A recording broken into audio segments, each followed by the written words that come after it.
Fernando, partamos hablando de cómo se gestó. ¿Cómo se gestó la Constitución del 80 y cuál fue el rol que cumplió? Bueno, la Constitución se gestó por una comisión de juristas convocada por Pinochet a cargo de Jaime Guzmán. Esta es una convocatoria, el decreto que crea la comisión, que se llamó después Ortúzar, porque su presidente era Enrique Ortúzar. Ese decreto salió como en octubre del 73, o sea, fue muy pronto después del golpe en que surgió esta idea. Yo creo porque en la dictadura había un alma que miraba no a la dictadura misma, no a terminar con Allende. El punto no era terminar con Allende, el punto era sentar las bases de una nueva república, un nuevo Chile. Eso, creo yo, era una de las tendencias que había al interior de la dictadura, no era la única. Y entonces esa lleva a la creación de esta comisión Ortúzar, que se crea, como te digo, por un decreto en octubre del 73, y esa comisión se reúne periódicamente hasta que producen un texto constitucional, una propuesta, y lo hacen en el 79, o sea, están esos 6 años discutiendo la cuestión. Y esa propuesta pasa al Consejo de Estado, que era un órgano que ya no existe, que estaba compuesto por expresidentes de la República y otras personas, que el Consejo de Estado le introduce algunas modificaciones y después pasa a la propia Junta de Gobierno, que sin que nadie sepa muy bien cómo ni por qué le hace otras modificaciones. Y ese es el texto que se plebiscita. Ahora, lo que yo creo que es interesante es el trabajo que hizo la Comisión Ortúzar. Porque la Comisión Ortúzar lo que hace es una revisión de la tradición constitucional chilena, bastante acuciosa, guiada por fundamentalmente una finalidad, que fue una revisión de la tradición constitucional chilena, con una finalidad principal, que era evitar que vuelva a ocurrir lo que ocurrió en 1970. Es decir, evitar que vuelva a ocurrir que sea elegido un gobierno genuinamente transformador. Porque yo creo que en el diagnóstico de la Comisión Ortúzar estaba el que en las instituciones chilenas tenían un problema. Y el problema que tenían era la vía chilena al socialismo. Era lo que Allende había intentado. Allende decía que la fortaleza de las instituciones chilenas fue una condición para que él pudiera llegar al poder. Porque si las instituciones chilenas no hubieran tenido la vitalidad que tenían, decía Allende, se habrían quebrado antes del acceso del gobierno popular al poder.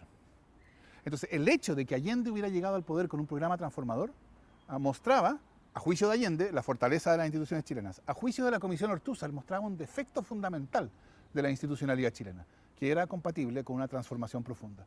Y entonces, esa revisión es una revisión hecha para hacer imposible, constitucionalmente imposible, una transformación profunda. Tenía una fórmula. Ellos decían, se trata de minimizar los defectos y males del sufragio universal. ¿Y cuál es el principal defecto del sufragio universal? Bueno, que un presidente como Allende puede ser elegido.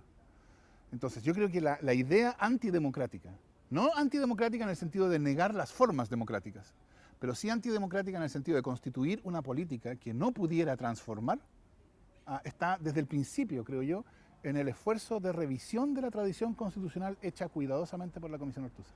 ¿Y cuáles son los elementos concretos que uno puede identificar en la Constitución del 80 y que tienen esa finalidad? Bueno, quizás sea bueno mencionar algunos que no llegaron a la Constitución.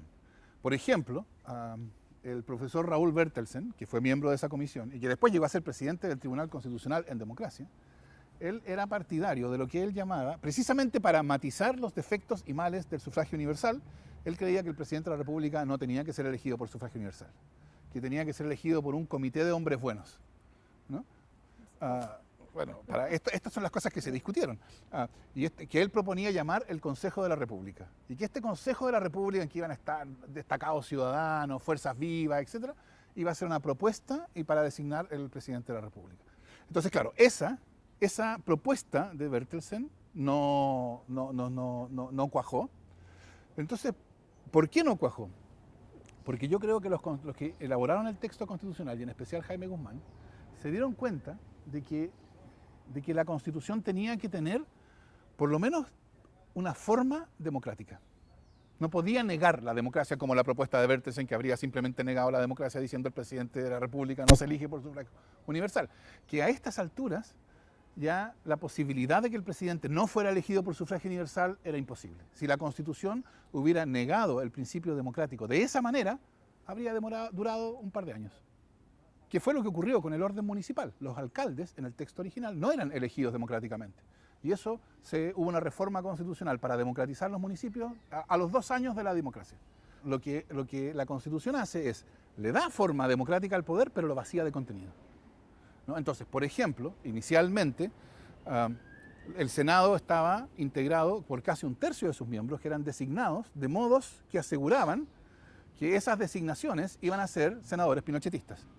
Y de hecho, tanto el año 89 en la primera designación como el año 97 en la segunda designación, porque duraban 8 años, los senadores designados como bancada hicieron la diferencia y le dieron a la derecha la mayoría en el Senado, con lo cual la Concertación, a pesar de que obtuvo mayoría en todas las elecciones parlamentarias, nunca tuvo mayoría en el Congreso entre el año 89 y el año 90 y el año 2005. Eso es una manera de mostrar que la Constitución lo que hacía era negar las consecuencias políticas del principio democrático. El poder legislativo no estaba distribuido de acuerdo al orden a lo que se manifestaba en las elecciones, sino estaba distribuido previamente por el orden constitucional en favor de quienes estaban por mantener el orden que había fijado la dictadura.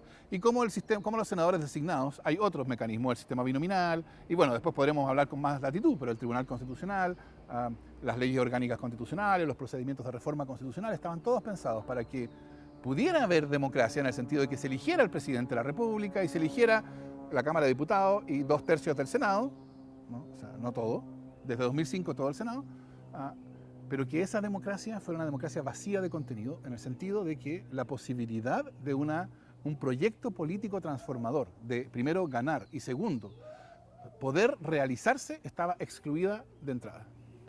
Tú hablas de la Constitución tramposa. ¿Cuáles son esas trampas? Bueno, estas de las que hemos estado hablando. Lo primero que uno tiene que notar es que la Constitución tramposa es la consecuencia natural del modo en que esta Constitución se dio. Entonces, ¿esta Constitución cómo se dio? Bueno, se dio por imposición unilateral de quienes fueron vencedores militares el 11 de septiembre.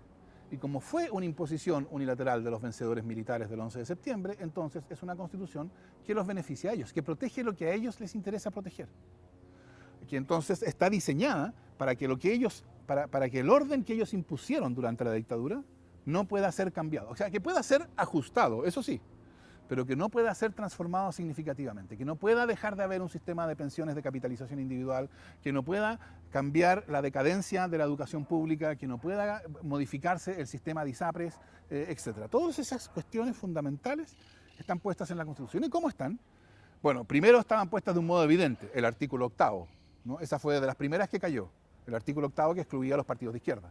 Eso se eliminó en el 89. Luego, los senadores designados, que significaron que para dictar cualquier ley durante los primeros años era necesario obtener el acuerdo de la misma derecha que había sido derrotada en todas las elecciones. Después de eso subsiste el sistema electoral binominal, que es un sistema diseñado para distorsionar la representación democrática y que yo creo que ha tenido el efecto de destruir la idea de representación política. Hoy día yo creo que nadie cree que los parlamentarios nos representan. O sea, nadie cree que la voluntad que se forma en la Cámara de Diputados es la voluntad del pueblo chileno. Eso es una pura teoría hoy día. Entonces, los senadores designados, el sistema binominal, las leyes de quórum calificado, ¿no? O sea, esto de que para dictar nueva regulación sobre educación se requieran 4/7 de los votos de los senadores y diputados en ejercicio, eso es algo totalmente sin comparación. O sea, eso no tiene ningún sentido en el mundo. Yo diría, esas son las trampas constitucionales que aseguran que da lo mismo lo que pasa en las elecciones. Que no importa si un programa transformador resulta elegido y obtiene fuerza en las elecciones, porque el poder político en Chile, bajo la Constitución del 80, no está en juego en las elecciones. En ese sentido, la sustancia democrática del orden que fijó la Constitución chilena no existe. ¿De qué manera esta Constitución marcó la historia de Chile para que llegáramos a tener el país que tenemos hoy? No, o sea, yo creo que la marcó decisivamente. Por un lado, o sea, lo que hizo es congelar el orden institucional chileno. O sea, si uno se para hoy día y mira 30 años para atrás, que no son cualquiera 30 años, ¿no? Son 30 años en los cuales este país experimentó una transformación considerable. Y se pregunta, ¿en qué casos la política institucional ha sido capaz de identificar un problema que requería una decisión transformadora importante y después de haberlo estudiado y discutido, de hacer esa transformación con eficacia. Yo creo que no hay ejemplos. Sí. Yo creo que hay un ejemplo, que es la reforma procesal penal, que se explica por cierta lógica particular, etc.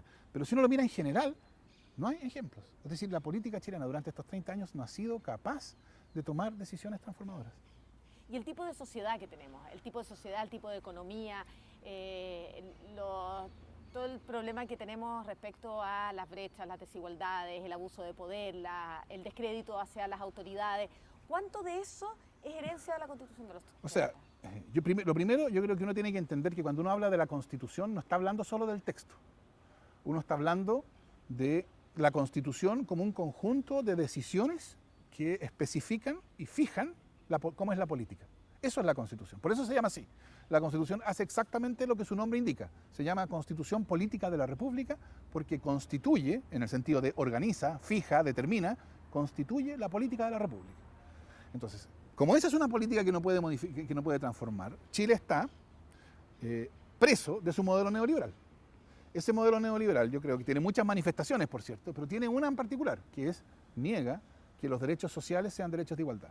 Entonces, por ejemplo, la educación se organiza no con la finalidad de dar a cada persona, a cada estudiante, iguales oportunidades de desarrollo de la personalidad, de modo tal que esas oportunidades de desarrollo de la personalidad no dependan del ingreso de sus padres, sino con la idea de crear un mercado.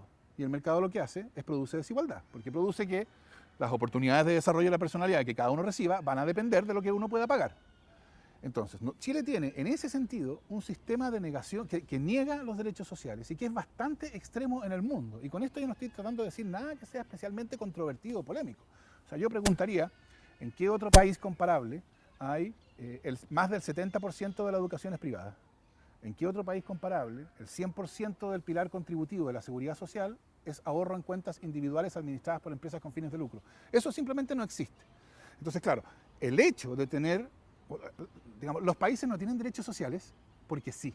No tienen derechos sociales porque alguien en algún momento dijo, hoy sería justo que hubiera derechos sociales, ¿no? Tienen derechos sociales porque a través de un proceso de luchas políticas y avances fueron construyendo estas condiciones para una sociedad razonablemente integrada, ¿no? Está muy bien, esta es la lógica de los derechos sociales. Es aceptable que haya mercado y que entonces vaya a haber desigualdad, por cierto, y eso va a haber ricos y pobres, pero esa riqueza o pobreza no va a tener impacto en algunas dimensiones de su vida. No va a tener impacto en la educación, porque no está organizada como un mercado, no va a tener impacto en la salud, porque no está organizada como un mercado, está organizada de una manera distinta, en que todos tienen el mismo acceso, y no va a tener impacto, va a tener un impacto que va a estar mucho más mediatizado en seguridad social. Esa es la idea de derechos sociales. Un sistema como el chileno que niega los derechos sociales, en el fondo afirma que va a haber desigualdad porque hay mercado y esa desigualdad se va a mostrar y se va a manifestar con toda su fuerza en educación, en salud, en seguridad social. El problema de la desigualdad no es solamente un problema moral, así como que uno dice, oh, qué injusto es que haya desigualdad, que lo es, pero esa no es la dimensión más importante. Es el hecho de que tenemos una sociedad que carece de todas las instituciones que normalmente en sociedades comparables, con la complejidad del desarrollo que tiene Chile, producen integración. Entonces, si tenemos un modelo que carece de las instituciones que producen integración, no debería ser sorprendente que Chile fuera una sociedad especialmente desigual, una sociedad especialmente segregada, una sociedad sin cohesión social, etc. Las reformas que se le hicieron a la Constitución, principalmente las del 2005, que fueron las más amplias, las más profundas, ¿lograron darle legitimidad? O sea, yo creo que es evidente que no. O sea, a poco andar era claro que el problema constitucional no había quedado solucionado. En la siguiente elección presidencial, todos los candidatos, salvo Piñera, decían que era necesaria una nueva constitución, no reformas constitucionales. Entonces yo creo que es evidente que las reformas del 2005 no sirvieron para hacer lo que Lagos pretendió que hicieran, que fueran el fin del problema constitucional y que desde entonces pudiéramos decir la Constitución es un piso institucional compartido, como dijo él. O sea, yo creo que eso es manifiestamente falso nomás, no pasó. Ahora, con esto yo no quiero decir, y esto es bien importante, yo no quiero decir que no debió haberse dictado esa reforma. O sea, si yo hubiera estado ahí, si alguien me hubiera preguntado, yo habría dicho, por cierto, es una reforma que constituye un avance, no cabe ninguna duda. Yo creo que el error no fue hacer esa reforma, el error fue haber presentado esa reforma como si fuera la solución del problema constitucional, porque al hacer eso, Lagos y la Concertación lo que hicieron fue apropiarse de todo lo que quedaba de la Constitución. Después de ese dicho de Lagos, y esto es algo que los partidarios del rechazo han insistido una y otra vez, después de ese dicho, Lagos y la Concertación quedó en una posición muy incómoda para poder seguir diciendo esta Constitución sigue siendo una Constitución tramposa. Entonces, el problema no estuvo en hacer la reforma. Esa reforma es la que se pudo hacer, porque cualquier cosa que se quería reformar estaba sujeta al veto de la UDI. O sea, la UDI decidía, y Renovación Nacional, la derecha, digamos, ellos decidían qué se reformaba y qué no se reformaba. Ellos dijeron, sí, estamos dispuestos a reformar los senadores designados, y se reformaron los senadores designados. Ellos dijeron, no estamos dispuestos a reformar el sistema binominal, y el sistema binominal continuó rigiendo por 10 años. Entonces, es la reforma que se pudo hacer, dado que solo se podía hacer lo que la derecha estaba dispuesto a aceptar que se modificara. Entonces, yo no tengo una crítica a la reforma. La reforma fue un avance. Tengo una crítica al hecho de haberla presentado como la solución del problema constitucional, porque eso, creo yo, fue un error político de magnitudes, que todavía estamos pagándolo, o está pagándolo la Concertación. ¿Qué constitución es la que nos rige hoy día? ¿Es una constitución de Lagos, como han querido instalar algunos sectores políticos, o es la constitución del 80? Bueno, hasta cierto punto es una cuestión de palabras. Yo diría, ¿qué es una constitución? Si la Constitución es un texto, entonces la pregunta es este el texto de Lagos o el texto de Pinochet? ¿Cuándo vamos a decir este texto es un nuevo texto? Sería un poco ridículo decir, mire, basta que cambie una palabra para que sea un nuevo texto, ¿verdad? Y también sería un poco ridículo decir, mire, tiene que cambiar todo el texto entero para que sea un nuevo texto. Yo creo que eso muestra que cuando hablamos de la Constitución no estamos hablando de un texto. Estamos hablando de un conjunto de decisiones políticas, de decisiones sobre cómo va a ser la política. Eso es la Constitución. Entonces, tu pregunta yo la entiendo. Estamos viviendo bajo las decisiones fundamentales que definen la política tomadas por Lagos y el gobierno de Lagos en ese momento, el 2005, o todavía estamos sujetos a las decisiones fundamentales tomadas el año 1980. Y yo creo que la decisión fundamental, por las razones que ya hemos conversado, es una decisión de neutralización de la política democrática, de incapacitación. Y esas decisiones siguieron vigentes claramente después del año 2005. Es decir, en ese sentido, las decisiones fundamentales que definen la Constitución de 1980 no cambiaron en el año 2005 y por eso estamos todavía viviendo bajo la Constitución de 1980. Yo creo que eso es algo evidente. Ya en el gobierno de Michelle Bachelet hubo un primer intento por generar un movimiento constituyente, pero eso quedó en nada.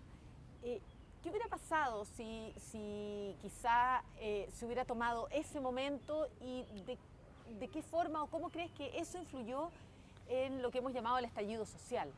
¿Qué relación hay entre las demandas sociales y el hecho de que no se haya llevado adelante ese proceso constituyente?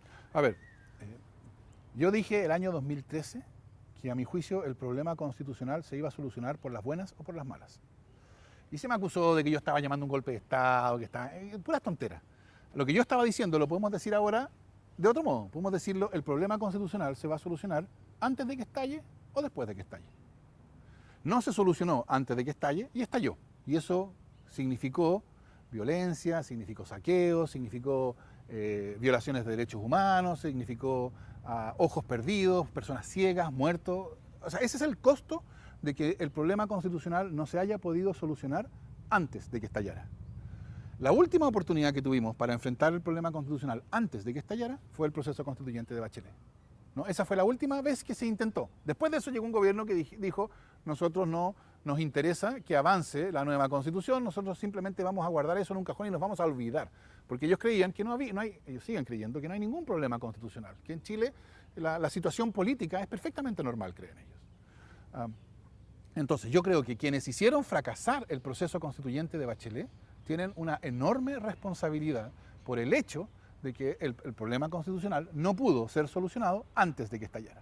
Porque además esos son los mismos que se quejan del estallido, ¿no? Que dicen, oh, el estallido, que fue tan violento, etc. Bueno, la principal responsabilidad del estallido la tienen quienes hicieron lo suyo para que fracasara el proceso constituyente de Bachelet. Y yo creo que eso no corresponde solamente a la derecha, o a la derecha que está en Chile Vamos, ¿no? Había dentro de la nueva mayoría, una parte importante de la nueva mayoría, que yo creo que simplemente no quería una nueva constitución de verdad. De hecho, yo creo que el principal opositor dentro del gobierno a la idea de nueva constitución era el jefe de gabinete a la época. Bueno, nosotros tenemos una constitución que configura una política neutralizada, incapacitada, que no puede transformar. Y yo creo que por lo menos desde el año 2006, que es el año de irrupción del movimiento pingüino, ha ido surgiendo desde la sociedad una demanda cada vez más fuerte de transformación. El 2006 fue educación escolar, fin a la LOCE, fin a la selección y al lucro. El 2011 fue educación pública gratuita y de calidad, y después del 2011 también fue Hidroaicén, no hay que olvidarse. Después de eso, después del 2011, distintos movimientos que terminan en no más AFP, marchas masivas contra las AFP, el movimiento feminista. ¿Y qué consecuencias institucionales toda esta movilización institucional, toda esta movilización social ha tenido? Ninguna, antes del 18 de octubre. O sea, este rechazo ciudadano a las AFP, ¿qué había significado en términos de las consecuencias para la AFP? Nada.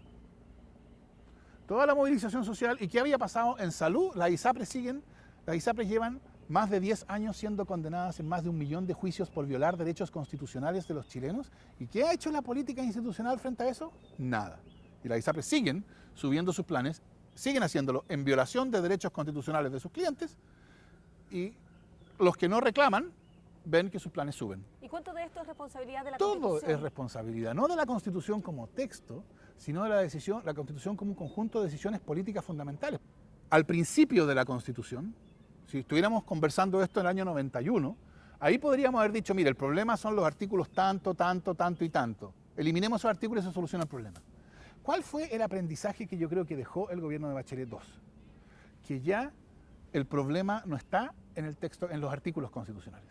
El problema está en que 30 años después floreció bajo la Constitución, dadas esas decisiones fundamentales sobre la política, floreció una cultura política neutralizada. Esa cultura que hoy día se le llama la clase política, la política binominal, el duopolio, todas esas designaciones lo que hacen es aluden a una política que ya no está neutralizada desde afuera por ciertas reglas constitucionales, sino que, por así decirlo, hizo suyas esas neutralizaciones. Y que entonces es una política incapaz de transformar. Y yo creo que ese fue la moraleja o el aprendizaje que dejó a los ciudadanos y ciudadanas en general el gobierno de Bachelet II. Porque si uno lo mira, cuando Bachelet llega la segunda vez, estaban dadas todas las condiciones para que pudiera realizar un programa transformador. O parecían estar dadas todas las condiciones. Había tomado estas demandas del movimiento social, ¿no? Transformación de la educación de una mercancía en derecho social, reforma tributaria para eso, nueva constitución. Todas esas demandas venían de las demandas que habían irrumpido desde el 2011.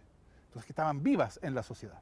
Por supuesto, esos movimientos sociales no estaban dispuestos a apoyar al gobierno de la nueva mayoría directamente, porque la nueva mayoría ya había, o la política institucional ya había agotado toda su cuenta corriente de legitimidad. Entonces ya no estaban dispuestos a apoyar directamente, pero eran sus demandas. Con esas demandas en el centro de su programa, Bachelet va a la elección, gana por más del 60% la elección presidencial, gana la elección parlamentaria con mayoría en ambas cámaras del Congreso. Y entonces uno habría dicho, bueno, ahora sí, ahora se va a poder hacer. ¿Y cuál es el arqueo final? ¿Cuál es el resultado final? En términos del proyecto transformador, diría yo, fracaso. Fracaso no completo, ojo. O sea, yo diría fracaso parcial en educación. Se avanzó, yo creo que la ley de inclusión es la ley más importante y transformadora de los últimos 30 años, pero fue un fracaso, fue un logro parcial. Y fracaso completo en el proceso constituyente. Entonces, ¿qué es lo que aprendimos los chilenos después del gobierno de Bachelet? Ni siquiera en las condiciones más auspiciosas, esta cultura política, que es la cultura creada por la Constitución de 1980, puede hacerse cargo de asumir el desafío transformador. ¿Y una nueva Constitución, crees que sea capaz de cambiar una cultura política? O sea, yo creo que eso es lo que la nueva Constitución necesita hacer. Yo espero que lo haga. Si no lo hace, vamos a estar en graves problemas, pero yo espero que lo haga. Yo creo que el sentido fundamental de la Constitución, de la nueva Constitución, es cambiar esa cultura política. Es decir, cuando todo esto haya pasado, cuando haya habido plebiscito, convención, plebiscito de salida, aprobación del nuevo texto, promulgación del nuevo texto, derogación de la Constitución del 80, y estemos viviendo bajo la nueva Constitución, y nos preguntemos, bueno, ¿y fue un éxito o no? Yo creo que ahí la cuestión fundamental va a ser, ¿es la política igual que antes? Es decir, es la misma política de la clase política, incapaz de transformar, que no puede hacer las cosas. Si la respuesta es sí, es la misma política, la política sigue siendo igual, entonces tendremos que decir el proceso constituyente por alguna razón que tendremos entonces que investigar, fue un fracaso. No tenemos nueva constitución, aun cuando tengamos un texto nuevo, porque no ha cambiado la política y la constitución en lo que importa es una decisión fundamental sobre cómo es la política. Si la política del día siguiente a la constitución empieza a ser distinta, y por cierto esto no quiere decir que cambie en 180 grados del martes en la noche al miércoles en la mañana, pero si empieza a ser distinta, entonces podremos decir la razón por la cual la política ha cambiado es porque cambiaron las decisiones fundamentales sobre la política, o sea, cambió la constitución, o sea, tuvimos éxito. Ese es, diría yo, es el criterio fundamental de éxito del proceso constituyente. A priori, ¿cuáles serían esas condiciones que darían un resultado exitoso de un proceso constituyente? Una política capaz de tomar decisiones transformadoras. Sí, pero que podamos hacerlo. me refiero a elementos puntuales, un alto grado de participación en el plebiscito, la manera en que se elijan los constituyentes, quiénes sean los constituyentes. ¿Cuáles son esos elementos que crees que van a ser los que finalmente determinen que sea un proceso exitoso? Yo creo que para eso es importante mirar un poquito atrás. El proceso constituyente no se abrió como consecuencia de una exitosa negociación entre bancadas parlamentarias. El proceso constituyente se abrió como consecuencia de la irrupción del pueblo en las calles que dijo no a esta constitución, no al neoliberalismo, etc. De hecho, no había pasado un mes desde esa irrupción, el 18 de octubre, no había pasado un mes y todos los cerrojos que habían protegido por 30 años a la constitución tramposa saltaron por los aires. Y ya menos de un mes después del 18 había ya fijado un plebiscito constitucional, ojo, el mismo plebiscito que Jorge Burgos 5 años antes había dicho que era un atajo raro, ese mismo plebiscito ahora era celebrado por todo el mundo y que iba a llevar a una nueva decisión constitucional desde una hoja en blanco. O sea, todo lo que había impedido en 30 años la nueva constitución repentinamente se esfumó. ¿Por qué? No por una negociación exitosa, sino porque había que responder a esto que había estado ocurriendo, a esta movilización social. ¿Por qué te parto respondiéndote de ese modo? Porque el mismo poder que abrió el proceso constituyente va a ser el que lo va a realizar de modo exitoso. Por consiguiente, a la pregunta de cuáles son las condiciones para que ese proceso sea exitoso, mi respuesta sería que en el proceso constituyente participe ese mismo poder que lo abrió. ¿Cómo se va a notar eso? Por ejemplo, yo creo que la primera indicación importante que vamos a tener va a ser la participación en el plebiscito. Si en el plebiscito participa más o menos el mismo rango de personas que participan en una elección normal, o sea, entre el 40 y el 50%, lo que tendremos que decir es, esa fuerza social que irrumpió el 18 de octubre no está ahí. Decidió no entrar. Y si no entra, entonces yo creo que no va a haber proceso constituyente. O sea, quiero decir, va a haber un proceso formalmente constituyente, se va a elegir una convención, va a haber una convención, pero va a ser todo visto como un arreglo más. ¿Por qué? Porque la fuerza que le da vitalidad a este proceso no va a estar. Si en el plebiscito en vez vota, y aquí no quiero yo decir un número en particular, porque no soy yo nadie para decir cuál es el número central, pero si vota una cantidad considerablemente superior, o sea, si estamos hablando del 70% o más, entonces podremos decir, en este plebiscito participó esa fuerza que irrumpió el 18 de octubre. Y como está presente en el proceso constituyente, como votó en el plebiscito, es de anticipar que va a participar en la elección de la convención y que entonces en la convención va a estar presente. Y como va a estar presente, entonces la nueva constitución no va a ser una decisión de los mismos de siempre. No va a ser una decisión de la política institucional. Va a ser una decisión del mismo pueblo que irrumpió el 18 de octubre. Y eso, creo yo, es una condición para que sea exitoso. Considerando que nunca en nuestro país ha habido una constitución que nazca desde los ciudadanos, ¿qué oportunidad significa este proceso constituyente? O sea, yo creo que es una oportunidad histórica. O sea, yo creo que esto va a ser el evento político más importante del resto de nuestras vidas y probablemente el evento político constitucional más importante que ocurre en Chile. Precisamente porque va a cambiar nuestra comprensión de lo que significa Chile. Es decir, nosotros vivimos en un país que está acostumbrado en su historia a que las constituciones son impuestas desde arriba. Está bien, que sean impuestas desde arriba, no quiere decir que sean todas igualmente antidemocráticas. Yo creo que hay una diferencia fundamental entre la del 25 y la del 80, porque la del 25, como no era tramposa, dio lugar a una práctica política que pudo apropiársela. Pero sigue siendo una constitución impuesta. ¿Cómo va a cambiar en nuestra comprensión de lo que significa ser chilenos y chilenas el hecho de que vivamos bajo una constitución que nosotros nos dimos en democracia? Yo creo que es algo que no podemos anticipar. Yo en ese sentido, yo soy bien optimista respecto de las posibilidades de sanación política que puede ofrecer la nueva constitución. Por eso, porque va a ser la primera vez, va a ser una experiencia que nunca hemos tenido. ¿Cómo evalúas el hecho de que algunos de los principales defensores de lo que fue la Constitución del 80 o el gobierno de Pinochet hoy día sean quienes públicamente están diciendo incluso que están por el apruebo? Sí, como Pablo Longueira. Por ejemplo. Sí. O Joaquín Lavín. O Joaquín Lavín. Dos cosas diría yo a propósito de eso. Primero, ellos están viendo que la Constitución vigente es indefendible. Pero cuando digo indefendible, no quiero decir es mala, quiero decir literalmente indefendible. Es algo que no puede ser defendido, porque el cálculo que ellos hacen, que a mí no me cabe ninguna duda que es un cálculo, es un mero cálculo, de hecho Longueira lo dijo, lo que me interesa a mí es licuar el plebiscito, o sea, es un mero cálculo, yo creo que es puro oportunismo, pero no importa eso, porque en su oportunismo ellos se dan cuenta de lo que les resulta oportuno y conveniente es sumarse al apruebo, porque no pueden defender la Constitución. Porque saben que si defienden la Constitución van a pagar un costo político extraordinario por quién sabe cuánto tiempo más. Y de hecho, incluso quienes están por el rechazo, quienes todavía no han llegado a ese punto, quienes están por el rechazo, dicen, nosotros estamos por el rechazo para reformar. En mi opinión, eso es completamente increíble. Pero de nuevo, no importa, o sea, yo creo que de nuevo es puro oportunismo. Pero lo importante de eso es, ninguna figura relevante, porque claro, hay algunos tuiteros que lo hacen, pero ninguna figura relevante está diciendo, mire, esta Constitución es la que Chile necesita, y por eso yo rechazo. Yo rechazo porque quiero que continuemos con esta Constitución. No, la mayoría dice apruebo porque quiero otra Constitución, y los que dicen rechazo dicen yo rechazo, pero, rechazo para cambiarla. La Constitución se hizo repentinamente indefendible. ¿Y se hizo indefendible por qué? Yo creo porque fue desahuciada por el pueblo el 18 de octubre. Es así de simple. La Constitución se acabó el 18 de octubre y lo que hemos estado viviendo, todo este mar proceloso en términos constitucionales, estos proyectos que se presentan a sabiendas de que son inconstitucionales, este gobierno que se queja de eso pero que no se atreve a ir al Tribunal Constitucional, los parlamentarios que ponen el grito del cielo pero que no van al Tribunal Constitucional y que terminan votando la reforma del 10% aunque dicen que es un resquicio legal.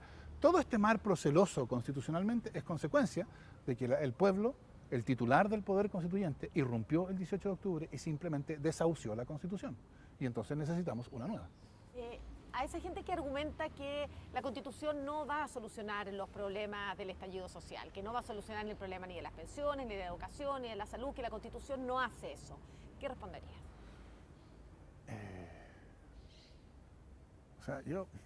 A mí ese es un argumento que yo creo que es bien difícil de tomárselo en serio. Porque en algún sentido dice algo que es obvio y que yo creo que nadie cree. Yo no he escuchado a nadie que crea que quiere una nueva Constitución porque al día siguiente de la nueva Constitución su pensión va a ser el triple de lo que es hoy día. O sea, eso no es algo que se esté diciendo. Los únicos que dicen eso son quienes dicen eso para decir eso no va a ocurrir, ¿no? O sea, en el fondo es una caricatura. Por lo tanto, yo creo que eso es parte de la campaña, y en la campaña se dicen cosas no porque alguien las crea, sino por puras razones estratégicas. ¿Qué relevancia sí puede tener la Constitución? Bueno, es cosa de mirar para atrás. ¿Cuánto tiempo llevamos discutiendo sobre pensiones? ¿Cuándo hemos tenido la posibilidad de discutir seriamente sobre una reforma de verdad del sistema de pensiones? No aumentar 1, 2, 3 o 4 puntitos, no, una reforma de verdad. Un sistema de pensiones que deje de ser de capitalización individual. Esa posibilidad nunca ha estado presente. ¿Cuánto tiempo llevamos discutiendo sobre la necesidad de transformar la educación de una mercancía en un derecho social y de rescatar la educación pública?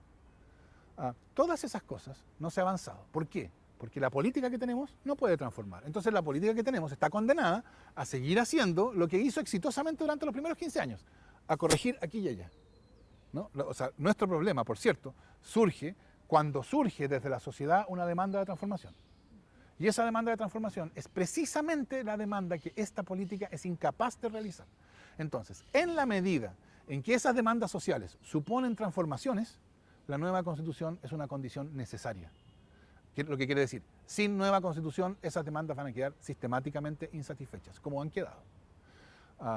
Eso no quiere decir que la nueva Constitución va a ser una condición suficiente. No es que la nueva Constitución vaya a solucionar esas demandas. La nueva Constitución va a crear una política que pueda solucionar esas demandas. En la medida en que gane el apruebo y gane la Convención Constitucional, que es lo que yo asumo que va a pasar, va a haber una elección el 11 de abril para esa Convención Constitucional.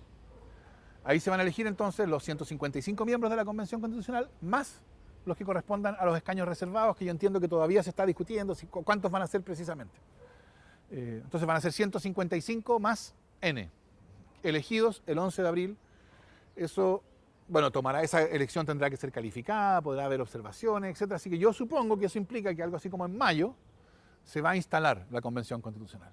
La Convención Constitucional tiene 9 meses para decidir un nuevo texto constitucional que proponerle al país. Esos 9 meses pueden ser extendidos por 3 más, que yo supongo que va a ser extendido. Así que, en definitiva, yo creo que va a estar operando un año. Si es mayo del 2021, la Convención va a hacer su propuesta de texto constitucional en mayo del 2022, supongo yo. Ese texto tiene que ser acordado por 2/3 de los miembros de la Convención desde una hoja en blanco. Con ese proyecto que la Convención va a ofrecerle al país en mayo de 2022, se debe hacer un plebiscito que un plebiscito a la salida del proceso. En ese plebiscito, a diferencia del plebiscito del 25 de octubre, el voto va a ser obligatorio. Yo también creo que los ciudadanos tenemos derecho a saber por qué acordaron un plebiscito de entrada con voto voluntario y un plebiscito de salida con voto obligatorio y quién fue el que demandó eso. Todas esas cosas deberíamos poder saberlas. Pero en fin, va a haber un plebiscito con voto obligatorio a la salida y si el proyecto que sale de la Convención es aprobado en ese plebiscito, se va a promulgar como nueva Constitución y ese acto de promulgación implicará la derogación de la Constitución vigente. Esa es la forma del proceso constituyente que viene. Mientras tanto, nos sigue rigiendo la Constitución actual. Claro, sí. Y respecto a la votación de abril, ¿es regional? ¿Se presentan por regiones? O sea, funciona con la misma lógica de la Cámara de Diputados. O sea, por distritos, los mismos distritos, y se eligen tantos convencionales como diputados se eligen en esos mismos distritos. Igual uno vota por uno y se vota por uno, sí. La única diferencia es que como va a ser una convención paritaria, al momento de tabular, de determinar quiénes son los candidatos elegidos, van a ir, por así decirlo, uno y uno. Uno y uno. Claro. El más alto entre los hombres, el más alto entre las mujeres, claro, y así. Claro. Ya. Y lo último, la importancia de los 2/3 o del 1/3 que va a tener un poder especial. ¿Cómo eso puede determinar el resultado que tengamos de la Bueno, para hablar de los 2/3, es bien importante hacer la diferencia entre 2/3 para una reforma constitucional y 2/3 desde una hoja en blanco. Pensemos en la reforma constitucional, que es lo que ha pasado en los últimos 30 años. Cuando se requieren 2/3 para la reforma, eso supone que hay una constitución vigente y que esa constitución va a seguir rigiendo a menos que sea reformada, ¿verdad? Y para reformarla se requieren 2/3. ¿Eso qué quiere decir en los hechos, políticamente? Quiere decir que cuando hay 1/3 más 1 que no quiere cambiarla, simplemente niega sus votos y no se puede reformar. Y como no se puede reformar, este es el punto importante, como no se puede reformar, ese 1/3 más 1 nos obliga a todos a seguir viviendo bajo la Constitución anterior. Entonces, por ejemplo, en enero se votó una reforma a la Constitución para eliminar la privatización de las aguas. 24 senadores votaron a favor de la reforma, 12 senadores votaron en contra de la reforma, pero se necesitaban 2/3 y en el Senado 2/3 son 29 senadores. Por lo tanto, no se obtuvieron los 29 votos, se rechazó la reforma y todos seguimos obligados a vivir bajo una regla constitucional que privatiza las aguas. ¿Por qué? Porque esos 12 senadores la imponen. En ese sentido, la imponen. Todas las reformas constitucionales que se han hecho han sido entonces reformas que la derecha ha aceptado en el sentido de que ha dado sus votos, porque si no da sus votos no se puede cambiar. Y por eso la trampa original se perpetúa. Solo se saca de la Constitución las trampas que ya no importan. ¿Cuándo salieron los senadores designados? Cuando llegaba el momento de la tercera designación, duran 8 años, primero 1989, segunda 1997, ¿sí? Tercera 2005. Y que le tocaba la concertación. Y en ese momento, dado quienes designaban, la mayoría de los senadores designados iba a ser de la concertación. Y entonces ahí la derecha dijo, sí, nosotros estamos dispuestos en un gesto republicano a dar nuestros votos para eliminar los senadores designados. Esa es la manera en que se ha hecho. 2/3 para la reforma. Solo se reforma lo que ellos quieren reformar. Cuando sea desde una hoja en blanco, la cuestión va a ser distinta. Porque la cuestión va a ser, solo va a obligarnos constitucionalmente a todos lo que cuente con el respaldo positivo de 2/3 de los miembros de la Convención. Eso es un gran acuerdo genuino. Eso es un gran acuerdo en que significa que solo aquello en lo que de verdad estemos de acuerdo nos va a obligar a todos. Porque hoy día los grandes acuerdos son, si no hay grandes acuerdos, lo que a la derecha le gusta sigue. Entonces, lo que la derecha llama los grandes acuerdos de los últimos 30 años han sido su imposición unilateral. Entonces, si a ellos les interesan los grandes acuerdos, ellos deberían ser los primeros partidarios de la hoja en blanco y los 2/3, porque eso significa que la nueva Constitución va a ser el resultado de un genuino gran acuerdo. Solo aquello en lo cual haya 2/3 de acuerdo va a estar en la nueva Constitución. Entonces, cuando nos preguntemos después, ¿por qué nos obliga esta Constitución? Lo que podremos decir es, nos obliga porque todos estuvimos, todos, 2/3, ¿no? Todos estuvimos de acuerdo. Eso es un genuino gran acuerdo. El hecho de que los mismos que celebran la política de los acuerdos y los grandes acuerdos y toda esa retórica, que los mismos que celebran eso, sean los que dicen que los 2/3 desde una hoja en blanco es un salto al vacío, una irresponsabilidad, eso lo que muestra es que ellos nunca han sido partidarios de los grandes acuerdos. Lo que a ellos realmente les interesa es que solo se hagan las cosas que ellos aprueban. Eso es lo que va a cambiar. Porque ahora, por cierto, la izquierda, dicen ellos, la izquierda podrá vetar cosas en la nueva Constitución. Sí, y yo espero que la izquierda vete que la nueva Constitución privatice el agua. Pero el veto es perfectamente recíproco, porque la derecha podrá vetar que Chile sea un Estado social. Entonces, ¿qué quiere decir que vetan? Todos vamos a estar en condiciones de decir eso no nos gusta. Y entonces vamos a tener una Constitución que sea genuinamente de todos. Ese es el punto que a mí me sorprende la candidez con la cual ellos se quejan. Ellos no quieren que haya una Constitución que sea genuinamente de todos, parece. Aquellas materias que no logren acuerdo y que no queden dentro de la Constitución, ¿qué van a tener el quórum de una ley ordinaria? Pongamos un caso de algo bien polémico como la autonomía del Banco Central. ¿Qué pasa si no se llega a acuerdo respecto a la autonomía del Banco Central en el texto constitucional? ¿Qué va a pasar? ¿Tiene que después ir al Congreso y con otro quórum? A ver, yo no me quiero referir a la autonomía del Banco Central, sino en general. La Constitución remueve ciertas cosas de la política. Todo lo que esté en la Constitución queda removido de la política. Lo que no esté en la Constitución no queda removido. Y entonces queda entregado a la política. ¿Cómo decide la política? Bueno, del modo en que la Constitución decida. Yo espero que la Constitución nueva no va a tener esto de leyes orgánicas constitucionales que se aprueban con 4/7 de los votos de los senadores y diputados en ejercicio, leyes de quórum calificado que se aprueban con mayoría de los senadores y diputados en ejercicio, leyes ordinarias que se aprueban con mayoría simple. Chao, yo espero que la nueva Constitución tenga la lógica democrática de que hay reglas constitucionales que tienen unas condiciones especiales de reforma y el resto, leyes. Leyes que se dictan con la mayoría de los senadores y diputados presentes, como en toda democracia razonable, como en Chile antes de 1963. Las cosas que no estén en la Constitución, bueno, van a tener que ser reguladas. O sea, a mí me sorprende que esto sea discutido como si fuera algo sorprendente. Las cosas que no estén en la Constitución, yo diría simplemente, no van a estar en la Constitución. No tiene nada de raro eso. Claro, Solo va a estar en la Constitución lo que está en la Constitución. Pero ese tercio podría vetar la mayor cantidad de materias para después ir a mayoría simple. Bueno, por cierto que yo creo que eso es una cuestión que se dice ahora y que no se le toma el peso. Por cierto, un tercio podría decir yo lo veto todo y con eso aseguro el fracaso del proceso constituyente. Y ese tercio va a ser responsable de que Chile se hunda en una crisis política de magnitudes. Porque el fracaso del proceso constituyente no va a querer decir que todos volvemos en paz y tranquilidad a vivir en el 17 de octubre cuando Chile no oasis. El fracaso del proceso constituyente quiere decir que la vía que hemos encontrado para solucionar esta crisis se cierra. Y cuando estamos en una crisis aguda y la vía que tenemos para solucionarla se cierra, bueno, la consecuencia es bastante obvia. Entonces, ¿quién se va a hacer responsable de decir, mire, nosotros en nuestra obcecación de obtener todo lo que queríamos, nos negamos a todo y causamos esta crisis mayúscula? A mí no me queda claro que haya nadie a quien le convenga eso. Lo probable es que cuando tengamos que ponernos de acuerdo en un procedimiento que no tiene trampa, en que nadie tiene una imposición unilateral que no tiene el otro, en que cada veto que uno tiene lo tiene el otro. ¿Me entiendes? Porque eso significa un procedimiento sin trampas. Nadie tiene una posición privilegiada. Y entonces en ese momento, creo yo, nos vamos a dar cuenta de una cosa distinta, que yo creo que va a ser cada vez más clara después del 25 de octubre. Que a todos nos conviene que el proceso constituyente resulte bien. O sea, yo no creo que haya nadie que le convenga que Chile se hunda en una crisis política de magnitudes.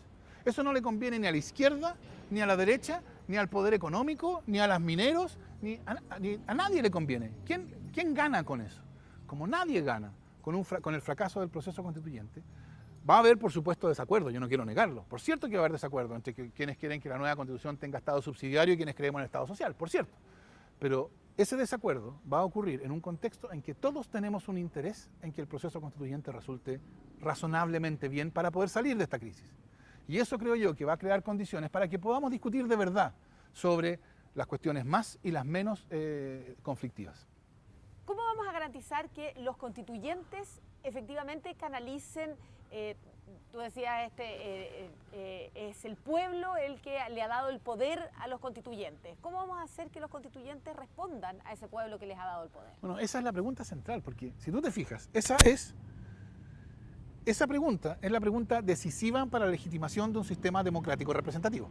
Y creo yo que la nueva Constitución lo que necesita es recuperar la idea de representación política, rescatarla de la corrupción en la que ha caído después de 30 años o 25 años de binominal, senadores designados, etc. Y eso, el primer momento de prueba va a ser la convención, porque una cosa que estaba ocurriendo justo antes de la pandemia es que se había suscitado un movimiento de discusión pública constituyente que yo no había visto jamás en Chile. O sea, el grado de movilización que había. Estaban surgiendo como callampa en cualquier espacio, en las plazas, en las calles, juntas de vecinos, federaciones estudiantiles, sindicatos, donde sea, se reunía gente a discutir sobre la nueva Constitución. Entonces, yo creo que ese proceso de movilización y discusión ciudadana, ese aceleradísimo proceso de autoeducación política, va a ir aumentando desde ahora, porque bajó con la pandemia, ¿no? Pero va a ir aumentando, y cuando la convención ocurra, va a haber al mismo tiempo que la convención una discusión ciudadana que va a estar en su máximo grado. Entonces la pregunta va a ser, ¿cómo se vinculan estas dos discusiones?